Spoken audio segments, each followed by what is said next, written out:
Wrestling federation of India के अध्यक्ष और बीजेपी सांसद ब्रजभूषण शरण सिंह के खिलाफ पुलिस ने यौन शोषण के आरोप में 2 एफआईआर दर्ज कर ली है।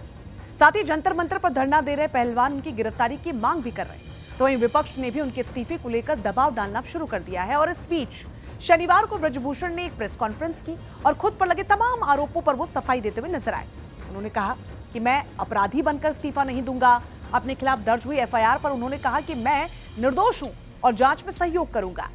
इन सब के बीच पिछले लंबे समय से इस बात पर भी चर्चा है कि जब इतना विरोध हो रहा है तो भला केंद्र सरकार ब्रजभूषण शरण सिंह को पद से हटाती क्यों नहीं है। राजनीति के जानकारों की माने तो बीजेपी 2024 के चुनाव तक ब्रजभूषण शरण सिंह को छेड़ना नहीं चाहती और यही वजह है कि इस पूरे मामले पर पार्टी ज्यादा कुछ बोलने से बच रही है। दरअसल ब्रजभूषण शरण सिंह उत्तर प्रदेश की राजनीति का एक बड़ा नाम माने जाते हैं। 66 साल के कद्दावर नेता 6 बार सांसद भी रह चुके हैं। साथ ही मूल रूप से गोंडा के रहने वाले हैं ब्रजभूषण शरण सिंह। उनका राजनीतिक प्रभाव आसपास के जिलों में भी काफी खासा अच्छा है। गोंडा के अलावा अयोध्या, श्रावस्ती और बाराबंकी की लोकसभा सीटों पर भी ब्रजभूषण सिंह खासा दबदबा रखता है और शायद यही वजह है कि वो 5 बार बीजेपी से तो 1 बार समाजवादी पार्टी से भी सांसदी का चुनाव जीत चुके हैं। ऐसे में वर्तमान में ब्रजभूषण शरण सिंह केसरगंज लोकसभा सीट से बीजेपी के सांसद हैं। ब्रजभूषण सिंह की छवि खाटी हिंदुत्ववादी नेता की मानी जाती है और इसके अलावा मंदिर आंदोलन में भागीदारी के साथ ही आरएसएस से भी उनका पुराना नाता है।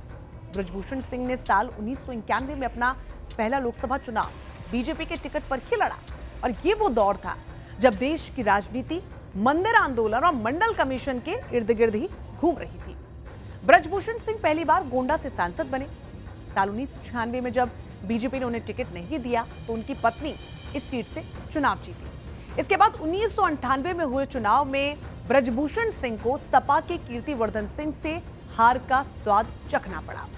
लेकिन 1 साल बाद फिर चुनाव हुए और ब्रजभूषण ने जीत हासिल कर ली। साल 2004 आया जब ब्रजभूषण ने बलरामपुर सीट से बीजेपी के टिकट पर ताल ठोकी और जीत भी दर्ज की। इसके बाद साल 2009 में वो सपा में शामिल हो गए और केसरगंज लोकसभा सीट से चुनाव जीत भी गए। लेकिन फिर साल आया 2014 और 2014 के आते आते ब्रजभूषण सिंह वापस बीजेपी में आ गए और तब से लेकर अब तक इसी सीट से वो चुनाव जीतते आ रहे हैं। ब्रजभूषण हमेशा से अपने बयानों को लेकर चर्चा में रहे।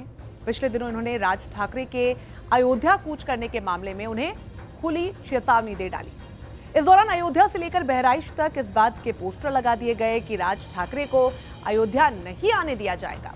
अपने हार्डकोर हिंदुत्व छवि और स्थानीय लोगों से मिलते सहयोग के दम पर ब्रजभूषण लगातार अपने क्षेत्र में दबदबा कायम रखते हैं। ब्रजभूषण सिंह के बेटे प्रतीक भूषण सिंह भी गोंडा से विधायक हैं।